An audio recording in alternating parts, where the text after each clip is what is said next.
लगाएं। दूसरा होता है योग्यता। योग्यता पदों का एक निश्चित अर्थ होना चाहिए। पदों का एक निश्चित अर्थ होना चाहिए, मतलब शब्द जैसे लिखा जाता है ऐसे ही लिखना, ऐसे नहीं कुछ और लिख लोगे। पदों का एक निश्चित अर्थ होना चाहिए, जैसे हरीश पानी। अब मैंने एक बात बोला, निश्चित अर्थ का मतलब मैं लिखूं हरीश पौनी पीता है। हरीश पौनी पीता है, तो पौनी हो सही लिखा हुआ है क्या? तो उसने बोला एक निश्चित अर्थ पौनी का नहीं होता। पौनी तो हमारी रसोई में इस्तेमाल होती है, तो इसको हम स्थानीय रूप से जो बोलते हैं, जैसे हमारे यहाँ पानी को बहुत जो बात लोग बोलते पानी ले आओ, तो आपकी स्थानीय भाषा के अनुसार नहीं लिखा जाएगा। हिंदी भाषा के अपने मानक है, उनके अनुसार लिखिए। तो क्या बोलेंगे यहाँ पर हरीश पानी पीता, ये क्या हो जाएगा? गलत हो जाएगा, पानी आना चाहिए। तो यानी एक निश्चित ही अर्थ होना चाहिए, उसके अंदर वह योग्यता होनी चाहिए। आकांक्षा वाक्य के अंदर होनी चाहिए। आकांक्षा से क्या मतलब है भैया? कि बोलोगे कि जो जो जानने की इच्छा बनाए, जानने की इच्छा बनाए, जानने की इच्छा बनाए, इसका क्या मतलब है जी? देखना जरा ध्यान से। मैंने बोला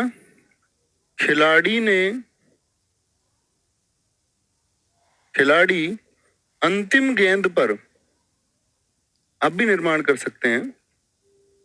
खिलाड़ी अंतिम गेंद पर, अब मैं यहां रुक गया। तो अब एक जानने की इच्छा हो रही है कि वाक्य में आगे क्या होगा। या आप बोले सोहन रात के समय, और इतना कह के रुक जाएं। तो क्या होगा कि वाक्य में आगे अब क्या होगा, ये जानने की इच्छा होनी चाहिए। खिलाड़ी अंतिम गेंद पर भाग लिया, ऐसे मांग ले, अंतिम गेंद पर आउट हो गया, आउट हुआ, अंतिम गेंद पर आउट हुआ, ऐसे। तो जानने की इच्छा होनी चाहिए वाक्य में, जब उसको पढ़ते चले आप। और बड़े वाक्यों में बहुत होता है निकटता। निकटता का वाक्य में होना बहुत जरूरी है। शब्द एक निश्चित दूरी पर लिखे जाएं। शब्द एक निश्चित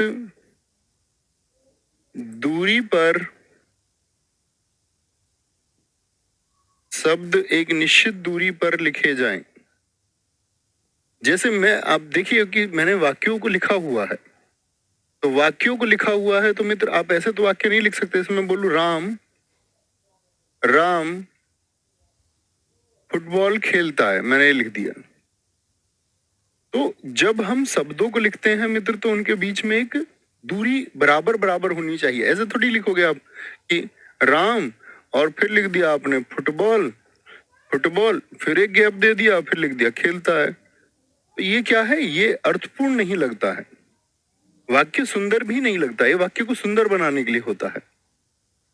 ठीक है, कोई दिक्कत? खिलाड़ी अंतिम गेंद पर छक्का मारा, आशीष गुप्ता जी अर्थपूर्ण नहीं है, खिलाड़ी ने आना चाहिए। अर्शदीप सिंह अंतिम गेंद पर विकेट ली, नहीं, अर्शदीप सिंह ने। ठीक है, अब आप वाक्य शुद्धि की तरफ जाएंगे, तो अभी थोड़ा थोड़ा सीखते रहिए। तो क्या बोलेंगे भैया? निकटता होनी चाहिए। निकटता समझे, एक बार थम्स अप करें। ऐसा नहीं है शब्दों के बीच में कहीं पर ज्यादा गैप कर दिया, कहीं पर कम गैप कर दिया। पदक्रम, पदक्रम, पदक्रम का क्या मतलब होता है? पदों का क्रम, पदों का क्रम सही हो। जैसा मैंने आपको वाक्य में दिखाया था, मैं बोलूं राम है खाता, राम है खाता, क्या ये सही है? राम है खाता? क्या बोले? नहीं भैया ये गलत है। तो आप क्या बोलेंगे? इसका सही वाक्य होगा कि एक पदक्रम होना चाहिए, राम खाता है मित्र। ठीक है भाई साहब। छठा, पदक्रम के बाद में छठा होता अन्वय। अन्वय, अन्वय में क्या होगा? लिंग वचन काल कारक का एक मेल होना चाहिए। लिंग वचन काल और कारक कारक का मेल हो। लिंग वचन काल कारक का एक मेल होना चाहिए। जैसे मैं एक वाक्य आपको दिखाता हूं, इसमें हम बोल दें उन्होंने भोजन पकाई। क्या ये वाक्य सही है? उन्होंने भोजन पकाई। उन्होंने भोजन पकाई, बताएंगे। सर आपने वर्णमाला में 6 अध्याय करा दिए थे, लेकिन अंकित भाटी सर ने उनको 2 में ही खत्म कर दिया। आपने वो 2 अध्याय किए थे, तो फिर मेरे वाले 6 अध्याय क्यों पढ़े? सबका बच्चे डिफरेंट स्टाइल होता है सबका। उनके 2 चैप्टर भी विशेष हैं। कोई 3 में भी पढ़ाएगा तो कुछ विशेष ही पढ़ा रहा होगा। ऐसा नहीं है कोई 1 में भी पढ़ा सकता, बहुत अच्छी चीजें पढ़ा सकता है। मैं तो भाई साहब धीमे पढ़ाता हूँ, बड़ा कम सा। इस वजह से मेरी क्लासेस चैप्टर में 1-2 बढ़ ही जाती हैं। ठीक है जी। वो पिछले वाले यूपीएसआई में भी हमने इतनी क्लासेस की हैं, लगभग साहित्य के अलावा 80 क्लास के करीब, 80-85 क्लास है वहां पे। ठीक है। तो उन्होंने भोजन पकाई या पकाया? उन्होंने भोजन पकाया। बहुत अच्छा लिखा गौरव कुमार जी आपने।